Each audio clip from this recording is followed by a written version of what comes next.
Hello, good evening, everyone. Hey, I'm welcome. Erin at Low Carbist here with Ellie from At Nourishment Redacted. We decided we would collab tonight and do a little discussion about kids and food and what we feel is the best way to feed our kids, our experiences, all of that. We'll also have a special guest coming up in a little while who will talk about a little bit different perspective from things that she sees day in and day out with children. So that should be interesting. Yeah, absolutely. Thanks for having Yeah, me. This is fun. yeah. So you probably already know who we are if you're here, but I said it before. I'm Erin the Low Carbist. This is Ellie at Nourishment Redacted. Please make sure that you go and subscribe to our channels if you didn't already. Make sure you like the video. I am also on Instagram at the handle at Low Carbist, and Ellie, you are too, Yep. correct?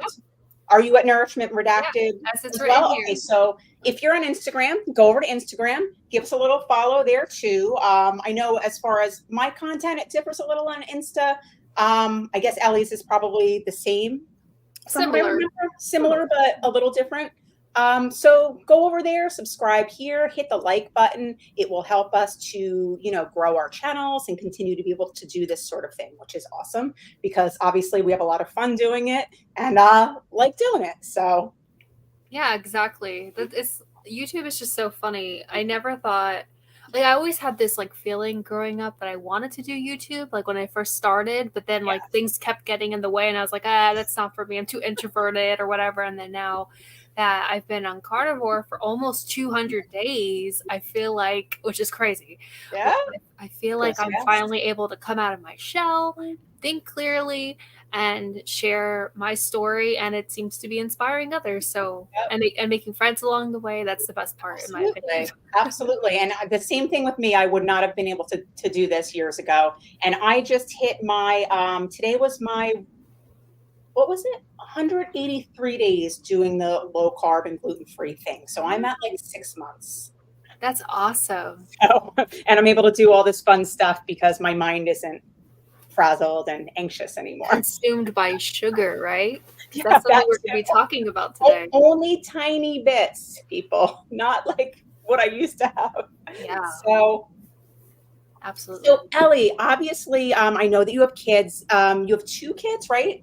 Tell Hmm. me a little bit about your kids. Okay, so I have a 3-year-old daughter, and they're more like 3.5. 3.5-year-old daughter, 1.5-year-old son. They're like exactly 2 years apart. Okay. We planned it that way. It worked out.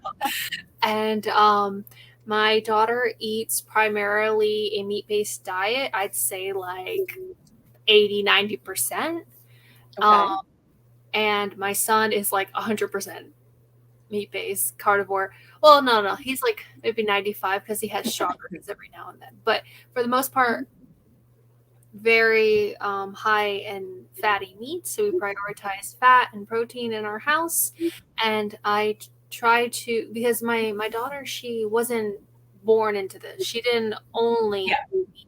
And so she still has that craving for it. She has some picky tendencies. Like she'll even like deny food that she's already established she likes. Yeah. Well, I they do that sometimes. Yeah, so that's like been a little bit of a struggle. So I've added a little bit more variety for her because I want her to eat at the end of the day, and as long as she's eating majority fatty meat, then I'm happy. And we know that she's not consuming a lot of the highly processed sugary Yeah. foods that plague our supermarkets. Mhm. And so that's my family. I'm carnivore. My husband's also carnivore. And so we've really decided to take this on as a family effort.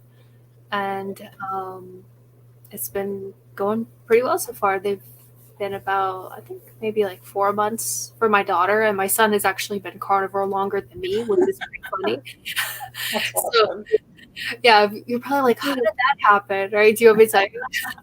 So how did you notice anything when you started changing your daughter's diet and she was eating more along the lines of you and your husband, or when you started this rather, did you notice anything in her? Like, did her health improve? Did she like not get sick as much?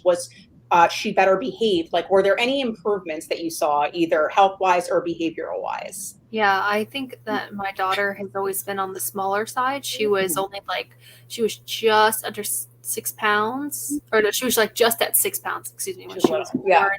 She's small, and but she's always been incredibly intelligent, incredibly sweet, and very creative. I've noticed that always about her. I just wanted to make that baseline right there Like, oh, before I, mama, you know, creative. Yeah.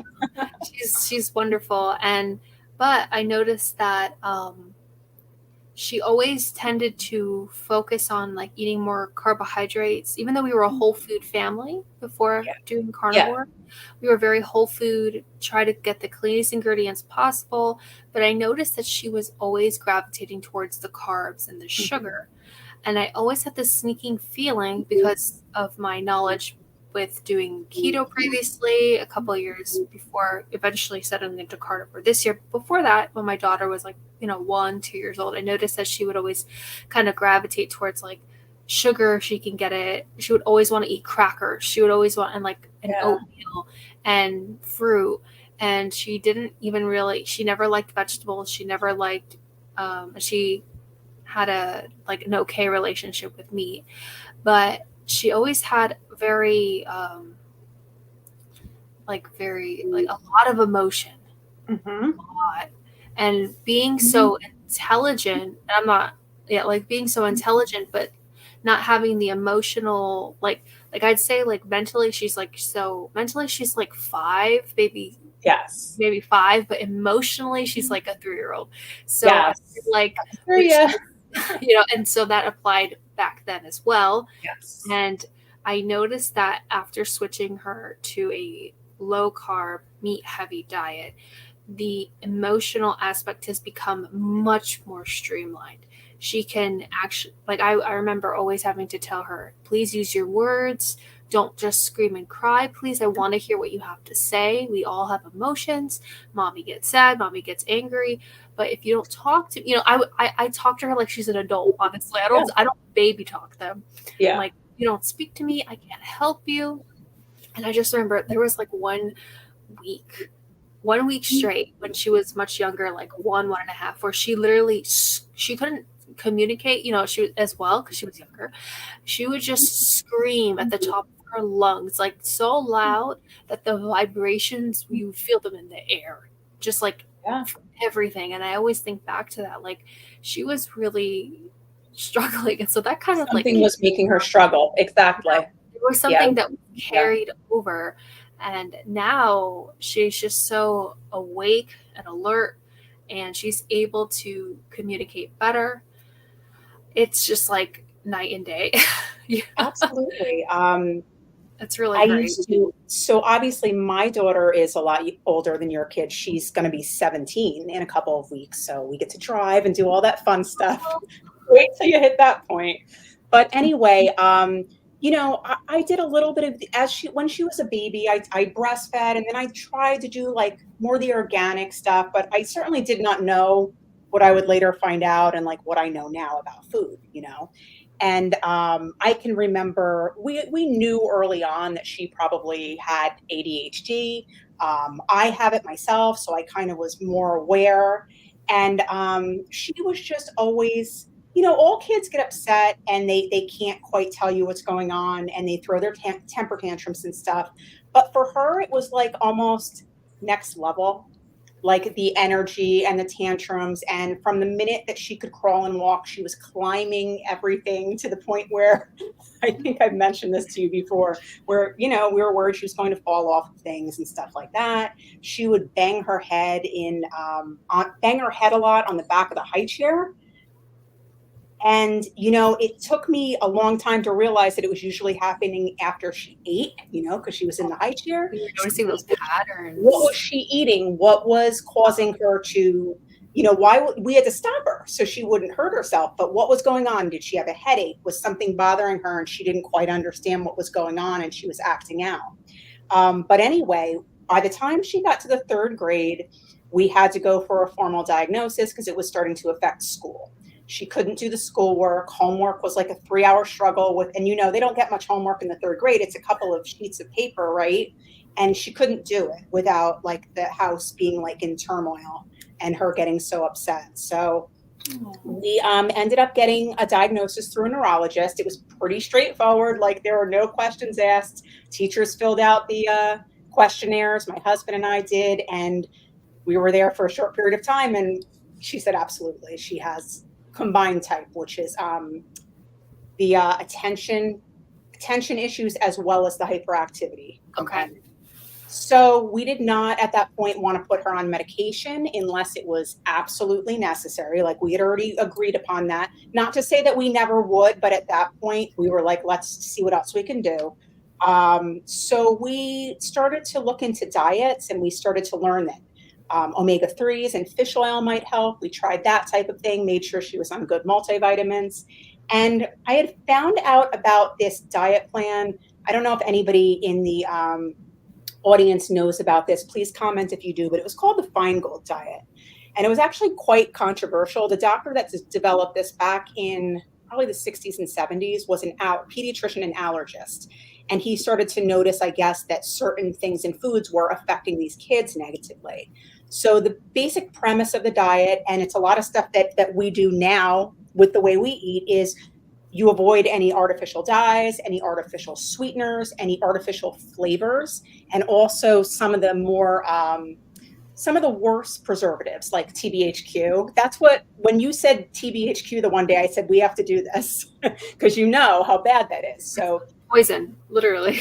TBHQ, BHA, BHT, Yep. What else? And also in the very beginning, and this is interesting to those that don't eat plants, you avoid I'm going to say this wrong, but the salicylates or salicylates, they're like in a lot of plants. And I guess they're a plant defense like mechanism, but a lot of people are sensitive to them. So that can build up and cause the kid problems too. So they emphasize avoiding like the fruits and the vegetables that have that stuff for a while and see if that's affecting your child too. But either way, we did this and noticed an improvement rather quickly.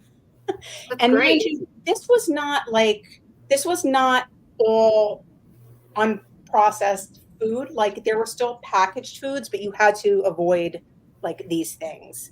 And we, of course, noticed it immediately. And people would say, well, you want to see an improvement. That's why you're seeing it, right, as parents.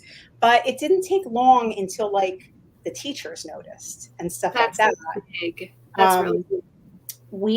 It was so funny. I love telling this story, but the teacher sent me home this note one day and said, I think your daughter is getting sick. She was just sitting there so quietly in class, like, not really talking or anything. She said, I felt her head thinking maybe she was sick, but she didn't feel warm. So please just keep an eye on her. And I'm like cracking up. I'm like, she's not sick. She's calm. Like the teacher had never seen her like this before. Night and day, Ellie, I tell you, and it wasn't like as clean as like we eat now, but night and day compared to that, how she was able to just sit there and focus and not throw as many temper tantrums. But I tell you what, it was really easy to see when she strayed. There was one time when she got a hold of her lunch cart at school, and I kept noticing she was coming home and she was just off her rocker. And I'm like, what is going on? Like, I'm like looking at all the food logs. What did I feed her? What did I do? Well, I looked at the account. I found out that she'd been buying stuff at lunch, and the teacher talked to her. She'd been buying cookies and stuff at lunch that had whatever in them. And the teacher talked to her and said, Mom and Dad, no. And they took that lunch cart away. And that was, you're getting boxed lunch now. Like we knew her so well at that point that it was like, something's not right. She's eating something she shouldn't. Wow. I think that's so powerful what you said. Crazy. I think so that's why I'm so attached to this topic, and it's so personal for me. Of course. I don't know. She's too old to do this now, unfortunately. Once they get out on their own a little, they're going to eat what they're going to eat. Yeah. But hopefully she'll remember all of that at some point. Yeah, so, I would just keep the dialogue going with her. And you're the example. You're the example. Yeah, I mean, she sees how I eat and stuff like that, and she has actually made a connection like a lot of teenage girls, she likes these like Dunkin' like coffee drinks and the Sure. Starbucks drinks and stuff like I that. was there. I did that. Yeah. Yep, and she realized at one point she has a problem with acne from like pretty bad acne from time to time, and she realized that after she was having these Dunkin' coffees, she was breaking out. Well, we realized it was probably the corn syrup. So Oh, now she stays away from anything, especially with high fructose corn syrup in it, because she knows it's going to mess me up. I don't want to have that on my face. what a that's such a great lesson, and she learned it on her own. Yes. That's what's going to make it the most memorable. Yeah. Instead of, I feel like as parents, even though my kids are a little younger, I had a younger sister, about 10 years apart. So I kind of was like second mom, even though I was not an adult. But I feel like a lot of the time the younger kids, they'll see it as nagging. If you like, Yeah. or preaching, if you start like going on and on trying to teach them something. So Yeah. I think it's great that she took the little information that she's learned from mom and dad and then able to apply it to something in her own life, her perspective. Like that's really good. So hopefully more of those come up. They do hear what you say, whether or not they pretend that they're not paying attention. They do. You can tell as time goes on whether or not they're actually listening to what you say. Yeah. Even though you might not see it outwardly at first, but yeah. So that's what you have to look forward to. But I think that you're off on a great start, especially for your one child that wasn't even exposed to this stuff. Yeah, I know. He might not even like it if he ever tastes it. Yeah, he's never had anything sugary. He has had like a cracker. Like we went to a baby shower and I would turn around and I'd find him with a cracker in his hand. I'm like, who here is giving him crackers? Because he'd just look at it and turn it. He didn't know what it was. He had one and it's fine. This is not me. Because now, do you allow for some treats, like if you go out or if there's a birthday party, or how do you handle that? Because I know that was a real challenge for us. Right. So being carnivore, this is fairly new. So we're going into those holiday seasons. Yes. But so far, I am leaning towards the idea of making my own keto, like more like keto dessert and bringing it to Thanksgiving, bringing it to Christmas and saying you can have this other food, and then I have to really think about it still. But I try not to use the words like good food or bad food. I try not to. Sometimes it comes out. But I try to say like sometimes food. Like this is a food we have sometimes because she's had pasta before. She's had oatmeal. Like she's had those things before. And I just try to put the importance of fat and protein. Sometimes she fights it. Like today she had some carrots for a snack. And that's fine. It's like so I want to make my own desserts, and if she wants to have like some rice or something like that, I'll let her do it. But my son's only 1.5 years old. He doesn't need to eat those things if I can help it. And I hope it doesn't come across as like I'm protecting one and not the other, but it's kind of like I have to be balanced. I can't be like so strict and put stress on it because the holidays are supposed to be for family. Yeah. It's supposed to be a time of connection. And I want that to be the emphasis. With holidays, it's not about food because that's how I grew up. It was, my parents would say, oh, family. Okay. Yeah. Okay. Mom and dad. Okay. But, it's like, I would think about the food, Yeah. It was all about the food. Yeah. It's the same thing with the schools now with all of the, I know a lot of schools are getting away from it because kids with allergies and whatnot, but I'd say that was one of the biggest challenges was that every other day in school was somebody's birthday, the teacher making some sort of, around the holidays, a hot cocoa day or this, that, or the other thing. And that was hard because I think she felt a little left out at times. Even if we'd send her in with something, she'd be like, but I want what everybody else is having. So that would make me feel guilty. And then the responses of some people around us that I guess kind of thought we were depriving her of things. Like they wouldn't say it outwardly, but you could tell what people were thinking. Did you ever go about it as like saying that she's like allergic to those kind of foods to others? I might have described it in a way that she is almost like allergic to it in the way that it affects her. But I was always very careful about using those words, not to diminish like kids that have true food allergies and like really, because if everybody starts coming out and saying my kid's allergic to this, then oh, what, everybody's kid's allergic to it? You know, I feel like it wasn't a life or death thing, and I didn't want to use those words too much because I'm glad there are you people said that really that. need that people to know that they're really truly allergic to something, and she wasn't at that extent. You That's know, true. so Maybe that's they're kind of sensitive. Maybe that's a better way to say it. Like she's sensitive. them. Yeah, for sure. Well, I'm glad you said that because Yeah, that's important. yeah. But we have somebody here who can give us a pretty good perspective on kids. Should we bring her in? Yeah, let's do it. Here we go. Let me see, guys, this is the first time I'm doing this with 3 people. So I might fly off the stage at any minute, or, Ellie might disappear. I don't know. Let's try it. You did. Christy! Hey, and Ellie didn't disappear, and neither did you, Karen. So, good job.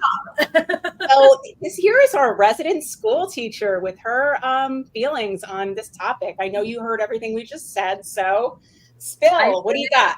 Well, so actually, I'll start with kind of what you were just talking about with the whole allergy thing and the whole every other day at some kid's birthday. So I will say that school districts now, at least here in California, my district and surrounding, they have what they call the wellness policy. And the official policy is you can't do that anymore. Yeah. You're not supposed to bring in the cupcakes anymore for little Susie's birthday or whatever. But I will also tell you, while that is the official policy, that's not what's really happening, right? There are parents that feel like, well, if I can't bring cupcakes to school, then, my child is not having a good childhood, and how dare you? And I mean, we will get parents very, very upset. And so whatever. I mean, that's a little bit of a side note there. But this year, I do have a child in my class that has legitimate food allergies. And I don't mean one. I mean, my son has one. It's peanut. But this child in my class is every nut, I think. Peanut and tree nut, as well as gluten, as well as eggs. Wow.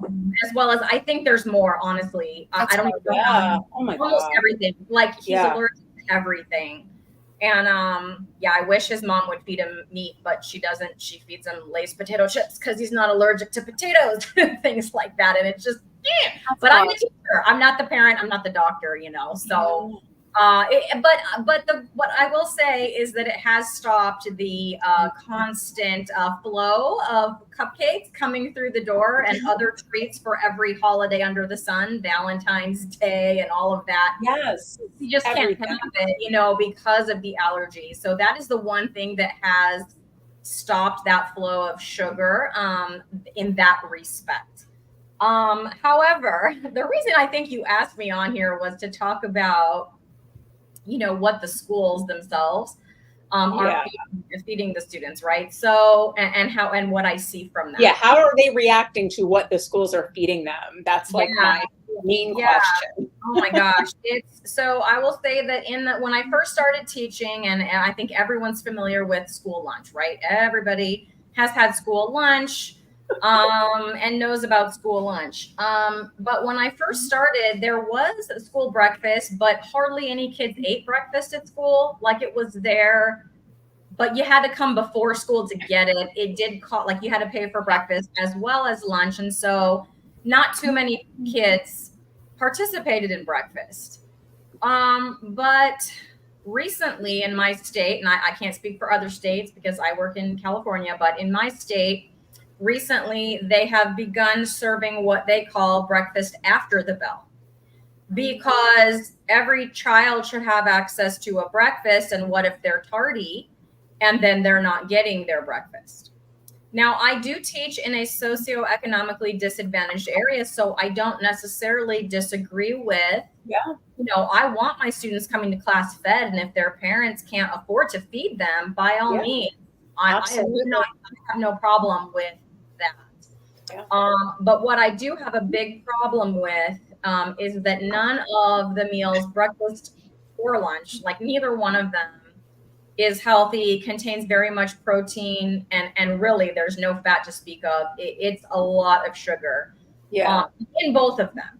But it is the breakfast that will just send me right over the, like I can't with the breakfast. So when you look at those menus, one day it's a Pop-Tart with 1% milk or non-fat chocolate milk.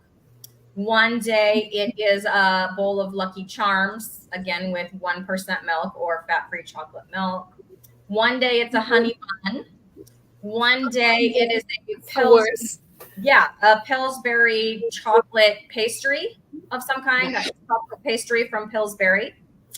And so it really is these these well-known brand names, like Dr. Berry talks about, like he is not making that up. Those companies are selling directly to the school districts. And the school districts, I'm not going to call out my school district or any other district. I don't think it's coming from the district level. I believe it is coming from the state and federal nutrition guidelines, because if you go to any, and I did go to several when I got into this way of eating and when I heard Dr. Berry talking about this. So when you go to the nutrition page on any district's website, they've got the food plate up there. They talk about how all of the menus are in compliance as by law, in compliance with XYZ, food guideline from whatever governmental organization, right? Oh, did you see that? That was lightning. We have lightning. Yeah, oh my goodness. So if all of a sudden it goes dark when your electricity goes out, we'll know. And there's the thunder. Did you guys hear that? Like, it's legit. We're having lightning and thunderstorms. I can't tell you how much I love thunderstorms. Ellie, you must get thunderstorms down there all the time. Yeah. Yeah, Ellie's used to this. I'm like, my heart, I went, woo. That's loud. If we heard it here, all the way in New Jersey and Florida. Yeah. Our power was like flickering like all day and raining all day. It's just, that's Florida. It's wet. If my power goes out, I'm going to lose my Wi-Fi. So if I suddenly disappear, I didn't run away. We'll know that you didn't just like cut out. There was a reason. You'll know I'm sitting in the dark. I find that interesting what you're saying about the food, because sometime, and I guess it was it a federal program that after the lockdown, when kids went back to school, they provided them this food for free, right? Yeah, and so that was a federal program, and California has continued that. Okay, so every student in California gets 2 free meals, a breakfast and a lunch. My daughter was still in middle school at the time, and I remember she would come home and they would kind of like almost make them take it. Mm-hmm. And I was looking at this food and I was like, first of all, forget about the, like you said, the Lucky Charms and the Cinnamon Toast Crunch, and it was all of that stuff, right? Mm-hmm. They would have sometimes like a sandwich or like a tortilla type thing, like maybe nachos, but it didn't even look good. Like the vendor that they were going through it comes in a plastic bag and then they just reheat it. Like nobody's cooking anything. Let me tell you something. So my husband in his past life worked in a job where he got to be around inmates and whatnot. And he said looks exactly like what they give. Yeah. Giving that food to our children. Like it's the same catering companies. My husband also worked for like about a year. He worked in the jail system with the inmates and preparing food, and like the actual boxes say not for human consumption. Like that's how low grade it is. So if that kind of quality is what we're feeding our kids, I'm like, ugh. I have said that before. I'm like, they feed anybody in prisons and jails, they feed them garbage. That's another great topic. We should have like some correctional officers on here or something. Yeah.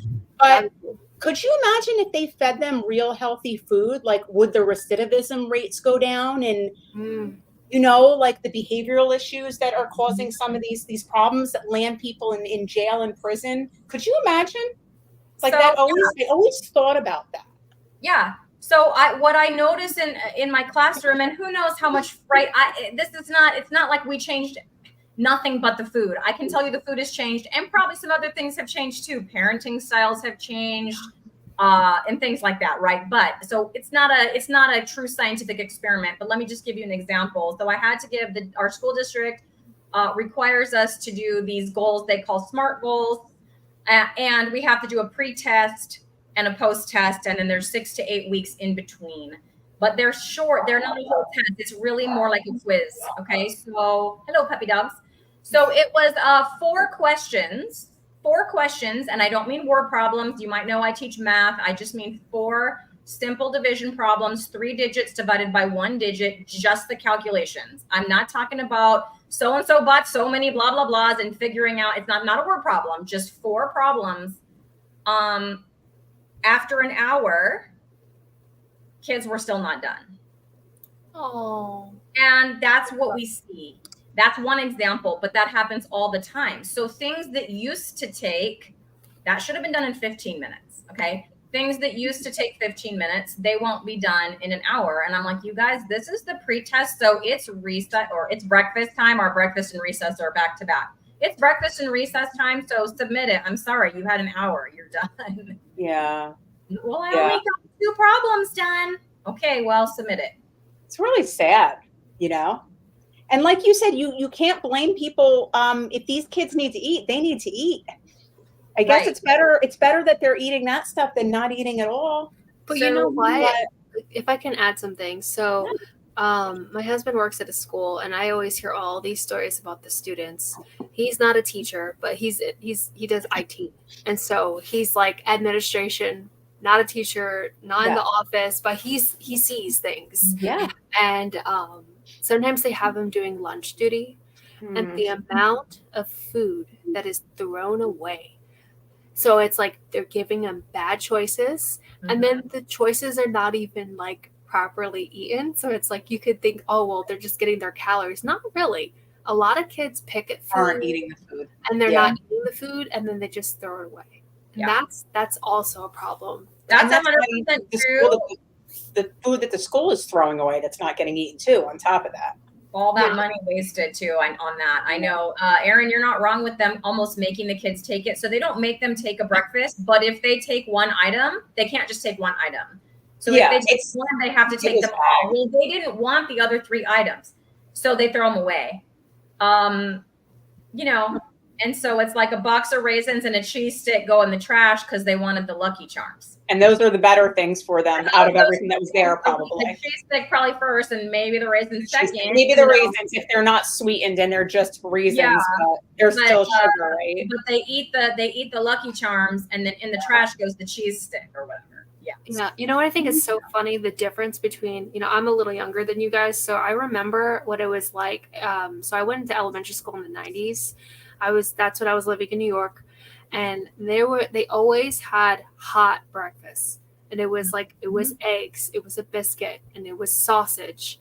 And I remember, like, at lunchtime, if you wanted, you can go get seconds, you can go get thirds, and then when we moved down here to Florida, my breakfast was a sausage patty with a biscuit, and they would make like a breakfast pizza, that was but there was still meat in it, Yeah. Like I don't ever remember there being like cereal and all these like Pop-Tarts. yeah, Pop-Tarts and Kellogg's products and stuff like that. And then for lunch, lunch was the worst though. For middle school and like high school, it was pizza, chicken tenders, and fries. That was it. So At least there was a little protein in that one with the chicken know. tenders, right? yeah, So again, this is a one-off, but they were doing, it was like National School Lunch Week or something like that recently. And so they had like some, like, I don't know what they were. I didn't see them, but the kids were talking about these like special lunches. Well, there was some kind of chicken strip someday, and all the kids thought they were super good. But my grade, I'm 5th grade, so we're the highest grade in school, and we eat last. And they had underestimated, like district-wide, they had underestimated. And so almost none of the 5th graders got chickens. So the solution was, we'll just give them double French fries. yeah. A lot of the kids growing up, like I remember like friends and just seeing people around, they would always just buy French fries, or they would sneak off campus and then go to the McDonald's right down the road. So Right. Well, in elementary school, there's no choices. Like even in middle school, there's choices, and you can choose this, or this, and you can take like kind of what you want. In elementary school, here's your lunch. And so actually the kids wanted that chicken, but they ran out. They were all mad because the other kids that did get the chicken said it was good. And they were like, I want a chicken. All I got was a big plate of, fries.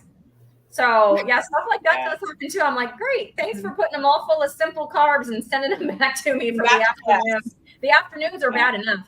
There's nothing. You can't do any serious academics in the afternoons. There's no attention. And in the morning as well. Like I did some observation hours because when I first started going to college, I was actually thinking about becoming a teacher. Maybe I should have went, I don't know. But when I was doing my observation hours, I noticed so I did elementary, middle, and high school. So 3 different sessions I went to. And I noticed that the kids, they're half asleep in the morning.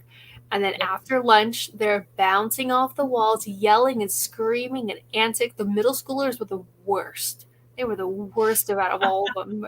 The high schoolers thought I was a high schooler. I think they usually are, from what I've heard, but the middle school is the worst. So to me, I was like, I'm definitely not doing middle school.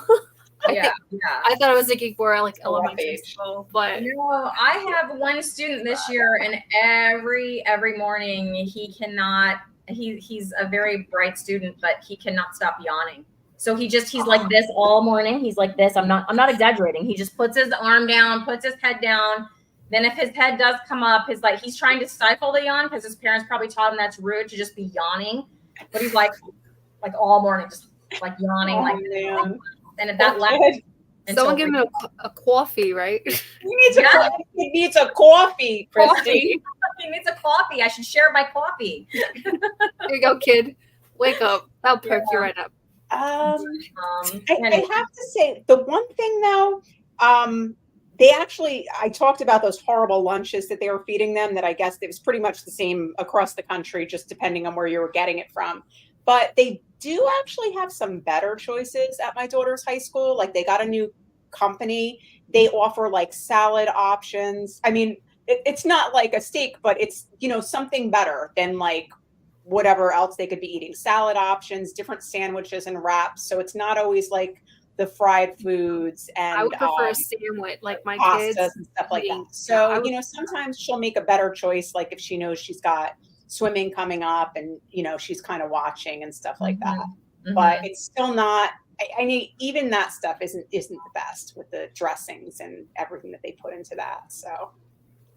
Yeah. I know. It's, anyway, And so all I do, this is as a teacher, if I say too much, the parents, they do get very upset if you say what they consider to be the wrong thing to their kid. Yeah. And so, like the other morning we were walking out to breakfast and I said, so what are they going to feed you today? Something full of sugar? And one kid in the front of my line goes, no. And I said, you want to bet? And he goes, what do you mean? And I said, let's go read the ingredients. They don't know. And then he didn't know that like the ingredients were like in descending order, like and I thought the concept was even like he was like, what? And I was like, yeah, like the thing at the top of the list, there's the most of that thing. And then it's a second on the list. That's the second most of that thing. So we went and got the sugar. Now I already blew up his brain with the whole, like, there's the most of the first thing on the list. He was like trying to process that. So I didn't even blow up his brain with the wheat, whatever because it was cereal, the wheat, whatever, that's basically sugar. So I didn't say that. But the second ingredient, I go, okay, whole wheat, whatever flour, ingredient 1. And then ingredient 2, just straight up sugar. And that was whatever the cereal was that day. Yeah. And I go, boom. And then I like put it back in the tub. It's, that's really good. That's going to carry with him for a lot for them. Yeah, that's good because they don't know how to read labels, these kids, Yeah. Most adults don't, I don't think. That's something that I learned from my husband who has ulcerative colitis. And when we've known each other since we were in high school, but, we didn't start dating until we were in college or like after college. Because like how to think about it. Because anyway, that's a long story. Anyway, but he, he's almost died like 4 times in the hospital, like over years, like from his ulcerative colitis, having like an infected PICC line and blood transfusions, all that stuff. And so when he came out of that and he was put on Remicade, he started looking at all of the ingredients on his foods, because it's like you could only die so many times until you're like, okay, something has to change. And so that's where I learned about the horrible, and I call them poison, the preservatives, the food dyes, and like we were talking about in the beginning of the show. And so I think that more people need to learn to look at the side of the box. I think the first thing that people think about when they go to the grocery store, they think about the food that they're going to eat, and then they think about the price, and then they're like, oh, that's a good price, I'll buy it. Or the convenience of it, like, oh, it only takes 5 minutes to cook or whatever. Yes. It's like we need to re-educate, like, because we're talking about like kids and stuff, we need to educate the parents that they need to control what comes into their house, and they don't have to be carnivore or keto. They can be low carb, more like Erin, or and just focusing on the whole foods. Whole foods. That is like the most, and staying away from sugar and anything in a box, and staying away from soy products, and staying away from anything made from like what is that? There goes that thunder. Ooh, I love over my head.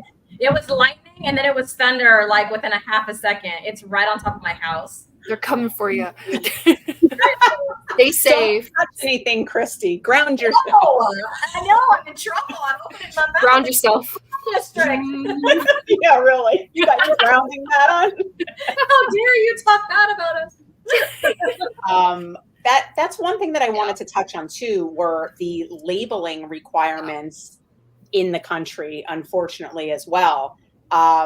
Because one of the things that I learned that I did not know when we had my daughter on this diet was that there are a lot of loopholes. They don't have to put everything on in those ingredient lists that are in the foods. For instance, this diet avoided TBHQ, right? So they actually had like a volunteer staff and a small office staff that would call the food companies and verify what was in the foods. So if they had these ingredients, they wouldn't like publish them on their lists for people to eat, right? Mm-hmm. So anyway, did you know that with TBHQ, it's used a lot to preserve oils to keep them from going rancid? But for instance, like let's say you have a food that has, I don't know, canola oil in it. They can just put canola oil on that label and you'll never know that it has that horrible preservative that causes neurological disorders and everything else in it. And there's like no way of knowing unless you contact the company or you're in a program like we were in and a paid member of it. Another one to look out for is anything that says natural flavors. Yes. That's a really bad one. That's basically giving them the okay to put 50 to 100, whatever they want. But because it's in such a small increment, and then, they could just pile it all in. It's just, so don't be fooled by natural. And I do still have natural flavors sometimes. No, I know. But they're not really natural. Right. But the thing is, at least you're aware of it, Erin. So you can monitor it, and I've seen you on videos. You're like, okay, yes, this has natural flavors, but it's like, it's right. If that's the worst that I'm doing. Yes, I know. And the other, what's the other thing? I was just going to say, we're not expecting people to be perfect. You don't have to feed your kids perfectly. Right. And I hope that we're all coming across as like no judgment. We're just trying to educate you about these things that we've learned over the years. Just be aware that this stuff is in the food and you might not even know it. And it could be affecting your children where they're not performing well in school, or you're having emotional irregularities at home. Like, it makes a huge difference. Like, and when you go to sleep better. I'm around 500 kids every day. Like, my school has just over 500 kids. I see them, and I've seen that many kids or more every day for 23 years. And I'm telling you, the number of overweight kids has increased. The number of kids who have like their fine motor skills or like trouble, they seem a lot more clumsy. To the point that when we have to do running for PE, it's part of the California physical fitness test for 5th graders. But if you start too many kids at once, they'll trip over each other because they're just clumsy. I'm like, okay. Everyone with a red shirt on today, go. Everyone with a yellow shirt on today, go, like that. Because they will literally, if you just say go, and there's like 20 kids going, 3 kids will fall off the starting line. And do you think is that something that they're eating per se? Because it certainly could be, or is it because kids are so inactive now that they're not developing these motor skills sitting on the sofa all day? It's both. So they're eating a lot more processed foods, the kids, the stuff they bring from home, when they do bring stuff from home, I have one kid in my class who brings grapes. One. There's a girl in 4th grade who brings cucumbers. That's the two I've seen. Grapes, cucumbers. Every other thing I've seen is a form of a chip, usually a Taki. Oh, Those are the worst. If you've read that ingredient label. yes. I know. And that's what dyes, everything. Yeah. Yes. And you don't even want it. I don't even. Yeah. There are teachers that are rewarding their students with that. Yeah. And candy They too. don't know better. Yeah. People don't After know. I think that's the biggest problem. But and then I see kids now too with the skin tags. Little kids, 10-year-olds. I never saw that before. But when I watched Dr. Berry's video on like the signs of insulin resistance, like skin tags, right? And then nobody knows that. Yeah, I forget what it's called, but it's like that darker brown, like velvety looking. Yes, like on the neck and stuff. Yeah. There are people with that. I never knew what it was until I saw that. I had skin tags all in at one point the middle, when I was like not doing well. Yeah, in the middle of my thighs. I had like 10, 15 of them, and then they're huge too. And now you know, like, yeah, and a lot of them have fallen off. But I never used to see that in kids. 15, 20 years ago, I didn't see that in kids. Whoever sees them on kids, it's usually older adults that you see them on. It's a regular basis. And it's because I see so many kids. So you look at your kid and maybe not, but when I see 500 kids, in my class, I have 30, 2 or 3 of them have those signs. Yeah. It's really sad is that so like I said, my husband works at the school. So we went to his school for trunk or treat. We didn't, and we were passing out Pokemon cards instead of candy because that's that's what we decided to do. But I haven't been around as many kids since last trunk or treat, and I see a huge difference in like cognitive ability. There were so many kids. There was nothing upstairs, and like their eyes glossed over. It was like there were zombies or something. Not even making eye contact, not being nonverbal. And like these are like my husband, he works at like one of those like middle school to elementary school, like that age range. What is it? K through 8 or whatever. Yeah. The combo school. And like that scared me. And then I looked over at my kids who are so bright and sweet and like they speak so well. And I'm just like, oh my gosh, like it's very jarring. And this is so real. And I looked at my husband and I was like, is this normal? And he's like, he just nodded quietly. And like so many kids in his school, they have to wear like headphones because they can't handle the noises.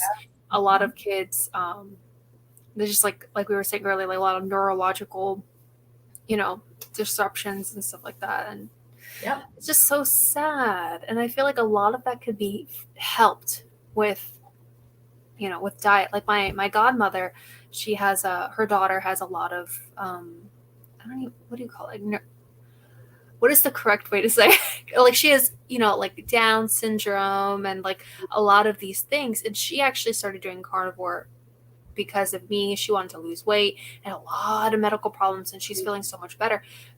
She put her daughter on this, and I'm talking like everything in the book you could think of. She has it, and she's seen a big improvement with her as well. And like, she used to be very violent and, and stuff like that. Yeah. She's seeing a huge improvement. She hasn't given me all the details yet because it's only been a couple of months, but there is hope. And I just want to put that out there. Like your kids, they don't have to suffer and they don't have to be in the dark. And just, you know what it is? It's like, not everybody is going to go like the Whole Foods route, but just the stuff that they're putting in the foods that people are buying, like it could be so much better. I actually like saved this example.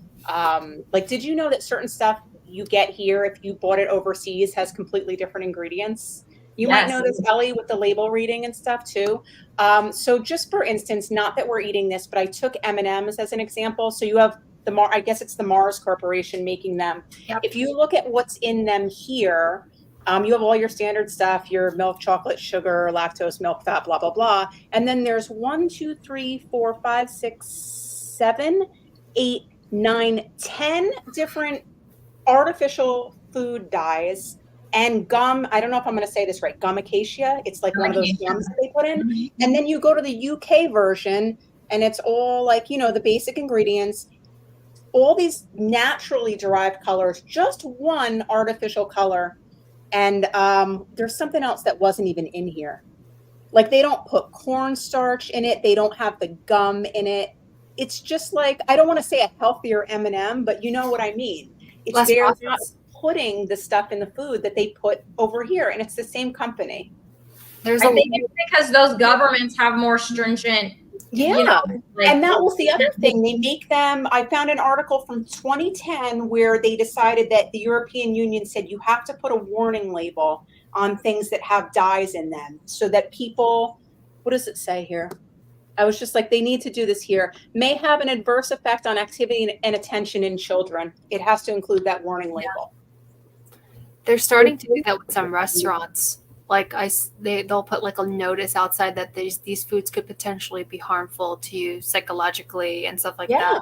that. A lot of I know that Japan is like recently banned a lot of sugary cereals like frosted flakes and stuff like that because they're like, this is poison. Yeah. You cannot come into our country. And I think that's bold, and we need to do that too. It's crazy, right? And then not warning only labels. foods, but you have all these personal care products that have all this stuff in that we're absorbing through our bodies. We talked about this before. You have the environmental working group. You can look EWG.com. You can look up what's in the products and everything. And that's really scary as well. That's another topic. Why? Besides I want to ask a question. So soap is originally derived from animal fat. How come we can't find a single soap, that's made from animal fat? you're going to pay $10 a bar at Whole Foods for it. That's what I'm saying. Like, Or you're making it yourself in your backyard. I don't want to. I don't want to either, Ellie. I don't want to either. No, and that's where we Yeah, fall prey to the convenience factor Yeah. all the time. Lots of people, even the ones that know what the labels mean, guilty sometimes of that still. I probably pronounce it wrong, but a good choice for like young kids is like Castile soap. Castile. Yes. Yes, Mhm. Dr. Bronner's makes the Castile soap, and I've done a lot with that. Either I've washed my hair, and it doesn't work very well for that. It kind of strips all the oils out, but works well for hand soap, for whatever. Yeah, that's good stuff. And you can stretch it because it's concentrated. Mhm. But yeah, don't use Johnson & Johnson because like here's an example, and this is so silly. We have these sheep rugs in our living room, and my husband's like, I need to wash this. How do I wash it? And he's like, it's like a dog. I'll have to go take it out. I'll hose it down and put some baby shampoo on it. That thing turned yellow.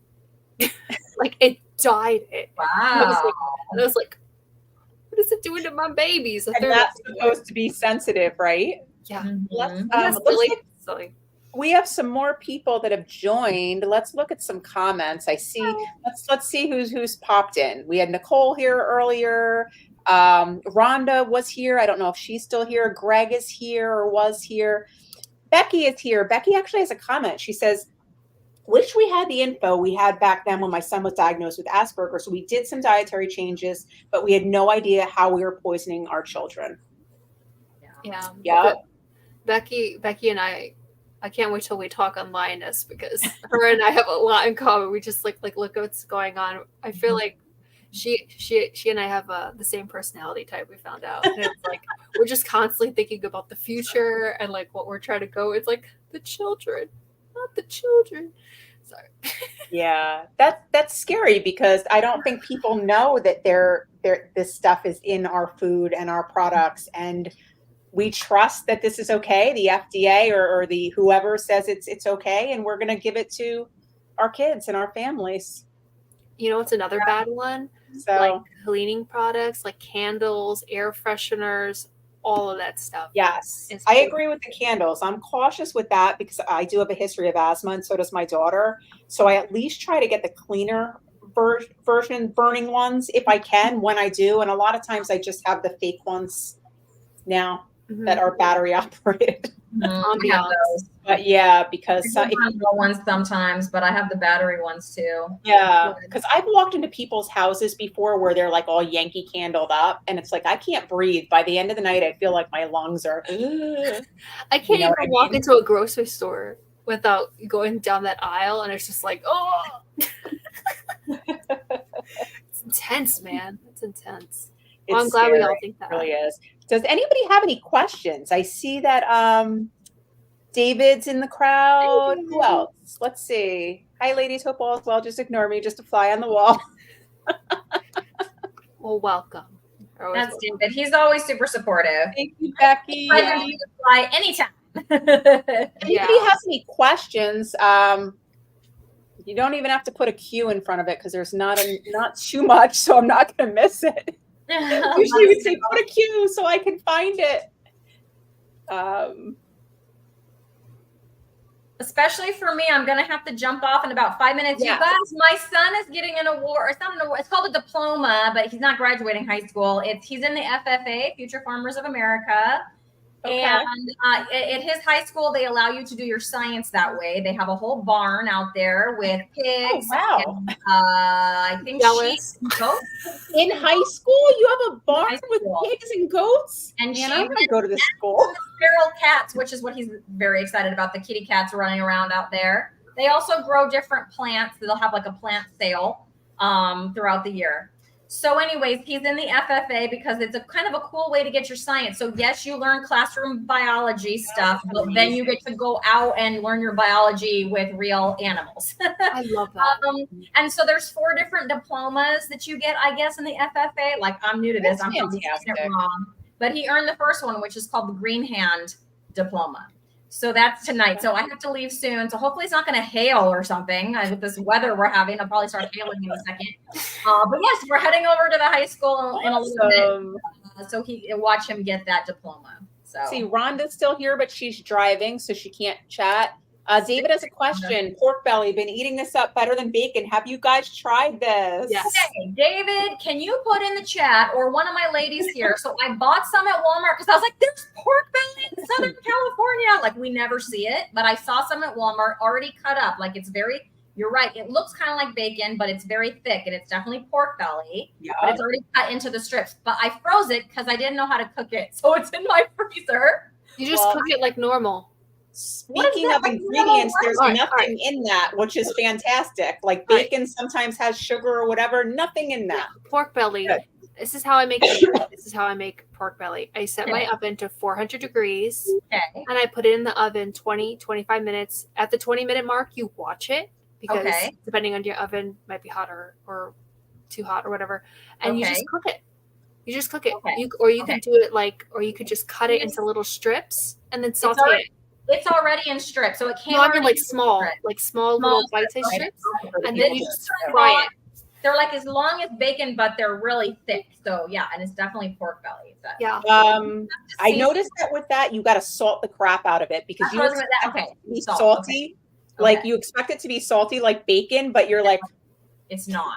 It's not. That's so funny. I don't have to salt mine. I don't know. Really? I think it's fatty enough that I'm just like, Yeah, I guess that I expected something different, so the taste was unexpected. So it's plain. Yeah, but it still has that fatty, satisfying taste. It is good though. It does. So David, stay tuned because when I make Ellie's pork belly recipe, I'll video myself doing it, and then we'll see how I like it. I'll let you know. Belly challenge. Don't put me on the spot. Yeah, this is Ellie's fault.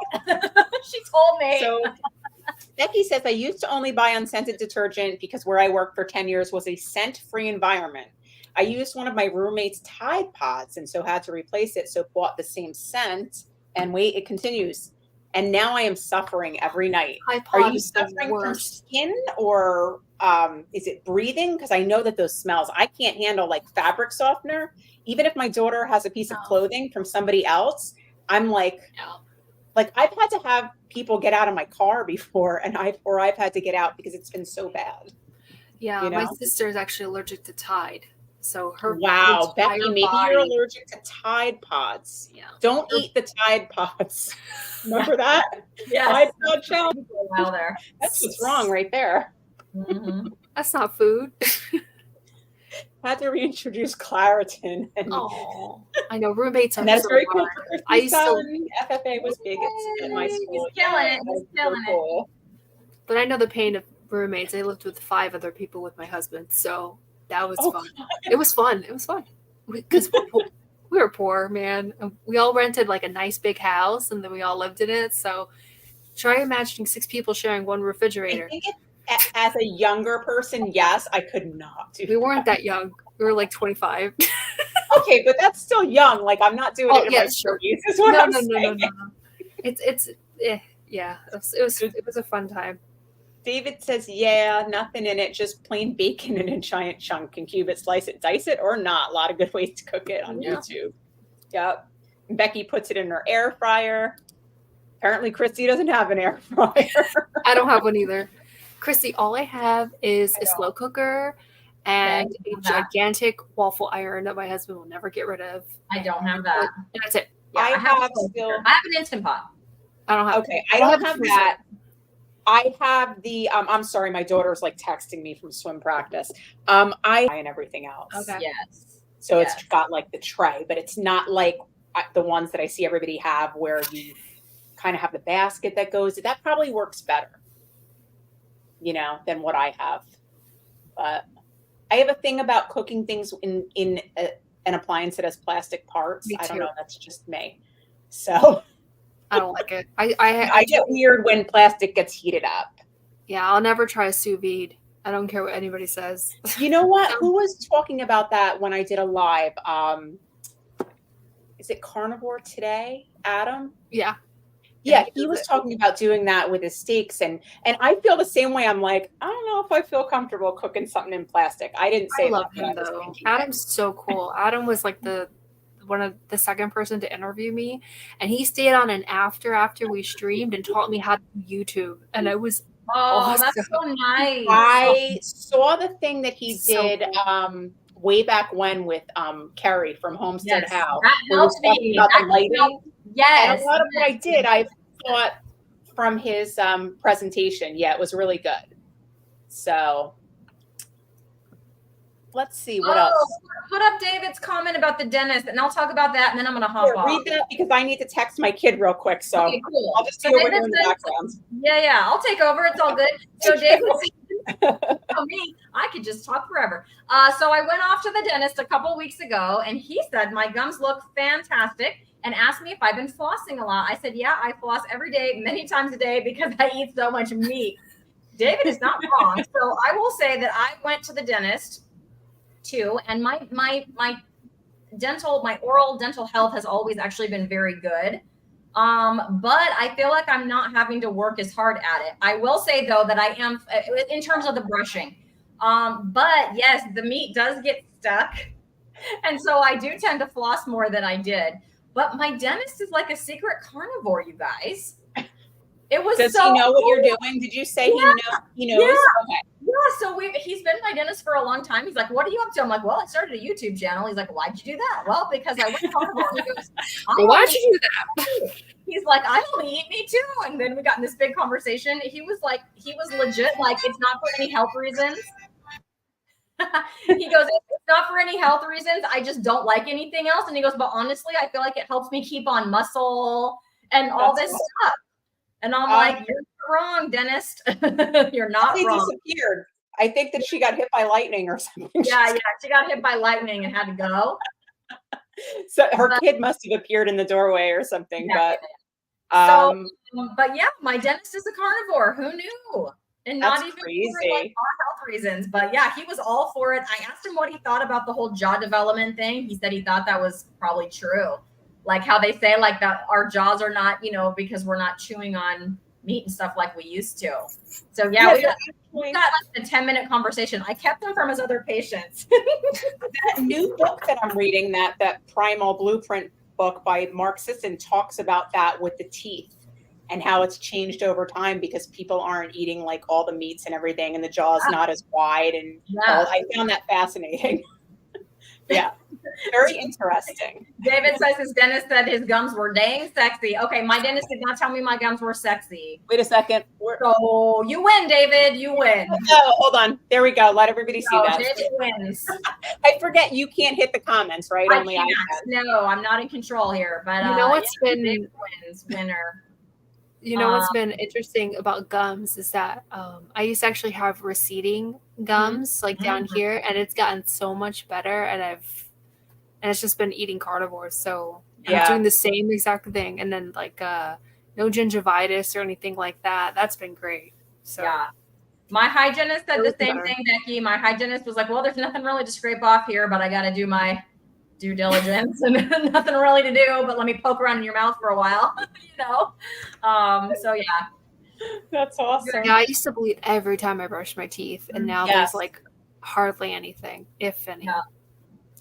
Oh, so I didn't know Rhonda says you can sous vide in a stainless steel pot, but do you still cook it in plastic? That's my question. I know she's driving. Drive, Rhonda. Oh yeah. Sorry, Rhonda. Are there, I don't know, is silicone better than plastic? Do they have silicone things you can sous vide in? I don't know if that's better than plastic. I don't know. I'm leery about that a little too, because I've had pieces of silicone, like utensils and stuff like break down and start like oozing that stuff in my kitchen, and then I get like goes in the trash, you know. Yeah. You know what I'm talking about. I use wood, stainless steel, ceramic, glass. Very, very little. Yeah. Of plastic. That was one of the reasons I moved to one of the reasons why I moved to the cast iron, to avoid all of the non-stick and all of that. Yeah, I love my cast iron. I love it, Erin. You love it now, right? How many do you have now? Like 10? No. I have two. The one I haven't used. Every day when I come home and do my steak, like today I came home with my chuck eyes, threw my 2 chuck eyes in there. Like it's not that bad to clean. I mean, you still have to clean the other one too. If you do it right away, it just comes out. Sometimes, depending on what you're cooking, you don't even have to clean it right away. You can wipe it down if it hasn't left, if you're cooking something the next day. Yeah. It's really forgiving, the cast iron. I love it. Yeah. Well, hey, Phil, you guys got to kick me out. I'm sorry. I have to go, but my son is getting a diploma, Green Hand Award. That's okay. That's more important. So thanks for coming on giving today, but I was happy to come on with you ladies. Thank you so much for giving us the teacher's perspective. I know that you see a lot that other people do not.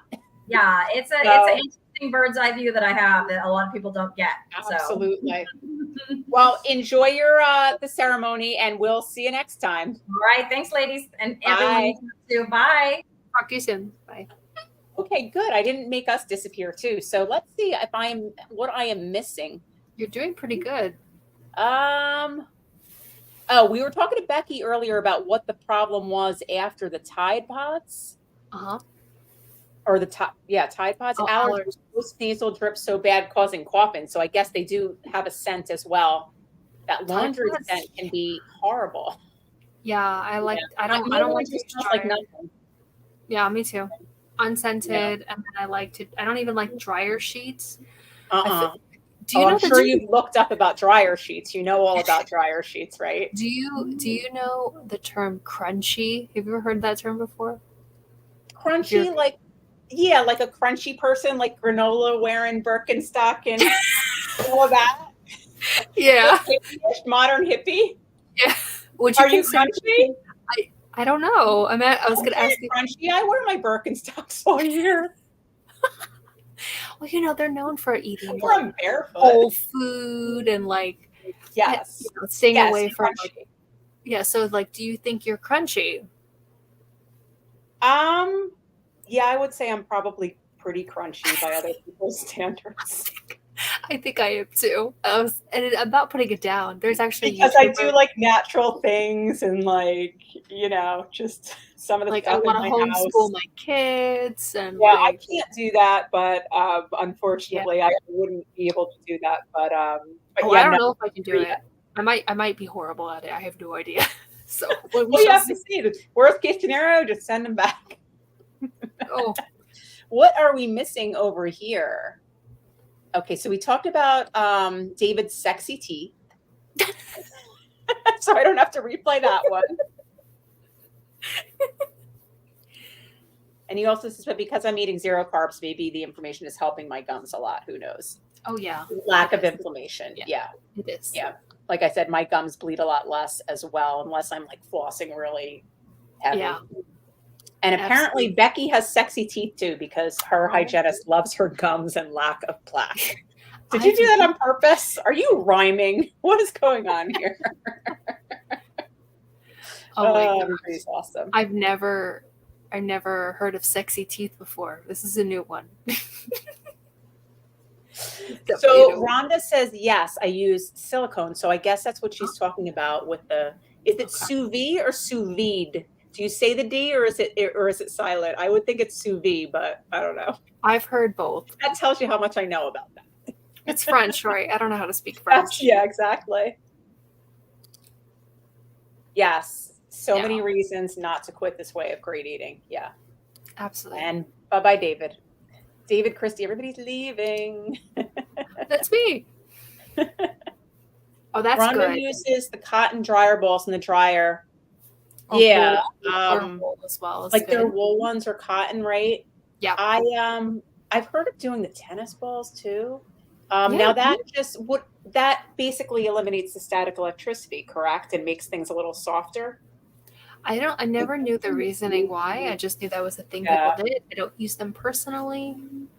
I have used they have these silicone like discs that you put in if you have dogs or cats and they're supposed to take the fur.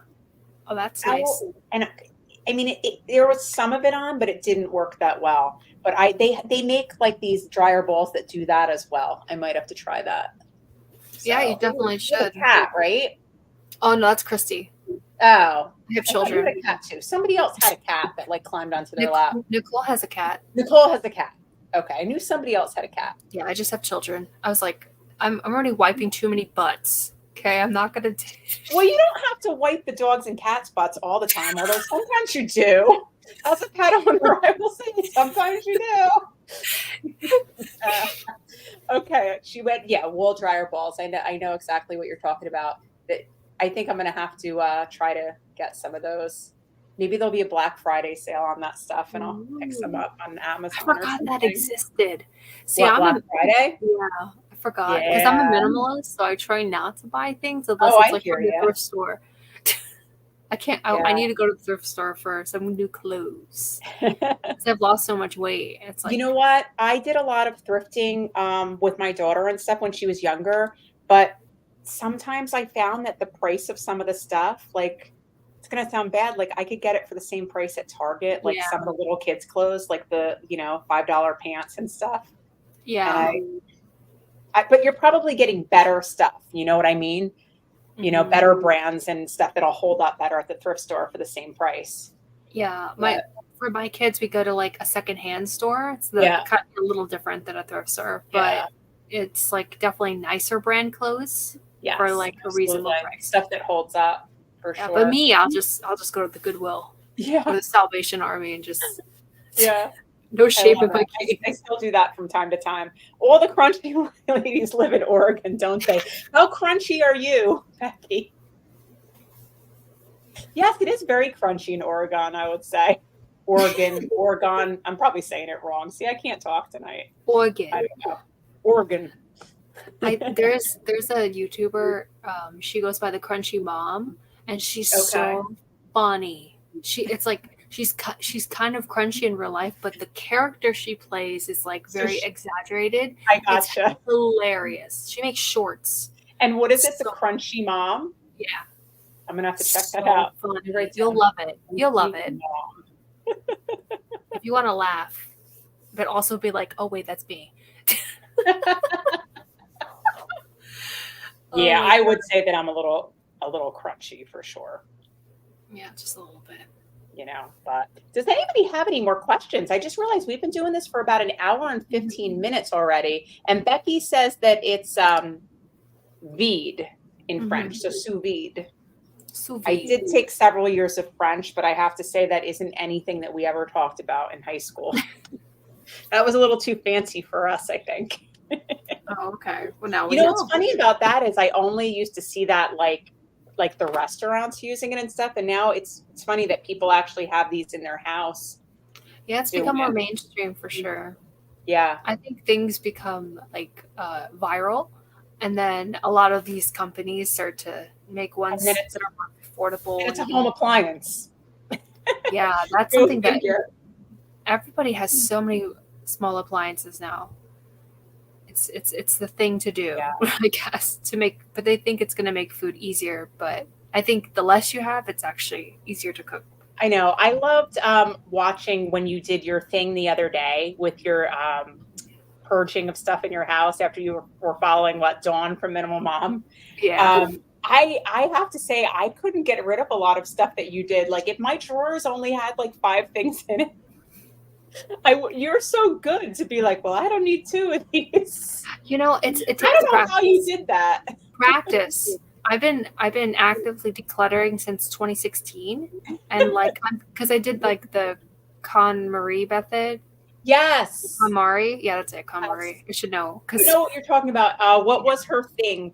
Like, does it speak to you? What did she spark say? joy. Does it spark joy? Yeah, and I've done a lot of research about like consumerism and hoarding disorder, and these are things that are just productivity and mental health, because I was trying to fix my depression for so long, and I was like, maybe I just have too much stuff. Like I had no idea it was about diet and being almost 250 pounds. That plays into it, you know. But But, don't you yeah. feel like better when you walk into a room and it's clean and organized versus like Yeah. chaos and piles of stuff? Yes, You know, that's how I feel. My husband, he doesn't even seem to see it. And my daughter will occasionally purge everything from her room and like put it in like my room or something, or my Although- office. You know what I think you should do? You should have your daughter put it in a box and then write time will tell on it and put a date. Oh, And you tell, I got that from the Minimal Mom. So you put a date on it and then you tell her, look, why don't we give it 6 months? Let it sit in the attic or the garage or whatever. And then when that 6 months comes in, don't open the box. You just donate it. If you've not gone to look for something, you don't need it. that makes sense. See, I need to do that for myself. Usually when she's taking something out of her room, she doesn't want it anymore at all. It's like an article of clothing Yeah. that she doesn't wear and it's out of style or all of that stuff. I'm sorry, hold on. I'm still dealing with my daughter who is ill, apparently. Oh, no, you're good. You know what? She caught one of these. I had to pick her up early from school and then she started feeling better. But yeah, it's that time of year, especially around here. Everybody's getting these little colds and stuff. I mean, they're not like totally sick. It's just like a stuffy nose and maybe a little headache, but it's enough to not want to sit in school and pay attention. Right? Of course. I understand that. Okay, the least crunchiest, but the town I live in is very crunchy, and I have seen that YouTuber. So funny. So when I get off of here, I'm going to have to look her up. Yeah.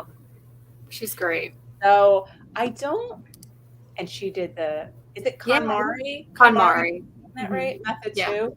Yeah, do I have her book or did I just I probably had her book on like, oh my God, what was that thing that Barnes & Noble used to have? The Nook. Oh, I remember the Nook? Yeah, I do. I have like 3 Nooks that like I can't even turn on anymore. I should put them in the pile or whatever. Take them to the electronics recycling place because I don't think anybody uses them. Yeah, there's a lot of different ways that you can declutter. There's if you need help, I can give you all the info. It's pretty fun. I gotta check that out. But I think that's about it. We've been going for a while now. And do you have any parting words for us as far as our topic or anything else? I guess the main takeaway is that you as a parent are everything to your child, right? And I know that you love them and you want what's best for them. And then with the information that you've heard today, if it sparks some interest, I encourage you to do your own research and watch your own children and do a little experiment and see how they do 30, 60, 90 days, removing just processed foods, trying whole foods, and incorporating more fatty meat in their diet, like it's going to change all of your lives, and it's going to help them with obesity and mental health issues, because 20% of children in the United States are obese. So Yeah. these are things that are real, and they will affect your child for the rest of their life. So I just want to urge parents and grandparents, if you can, just do the best you can with making those choices. And I'll do a plug if that's okay. I have a live stream that I do called Mother Knows Best. It's we're going to have a couple of new guests this week coming on, but I invite meat-based moms to come on, and I ask them how they transition their kids from the standard American diet to either keto or low carb or carnivore, whatever it is. And so maybe you want to check out any of those episodes. Yeah. Maybe that will give you even more information about how some moms are changing their children's lives with diet. Absolutely. So I would say to everybody, if you have young children, take the opportunity to do it now, because once they're older and they start going out on their own and then driving and everything else, as much as you try to influence them, they still can kind of do what they want. And then it becomes much harder, but hopefully they'll remember what you taught them as they get older, if they have a problem, and someday when they have their own children, hopefully. And the most important thing I would say is read your labels. Yes. And don't take them at face value, because obviously they might not be 100% correct, but it's a starting point. If you're still going to eat processed food, look at the label. See, oh, this has dyes in it. Maybe I don't want to have that. Like that's not that I eat like a lot of processed foods, but even if I need something minimally processed for something I'm doing, I'm still looking at that it has no dyes, no the preservatives that we talked about and everything. Seed oils and all that stuff. That's really great advice. Absolutely. That's I would say that's like the first step. Yeah. For sure. So that's about it, everybody. I have to go take care of whatever is going on with my family right now. And thank you, everybody, for joining us. And we'll see you next time. Bye. Bye.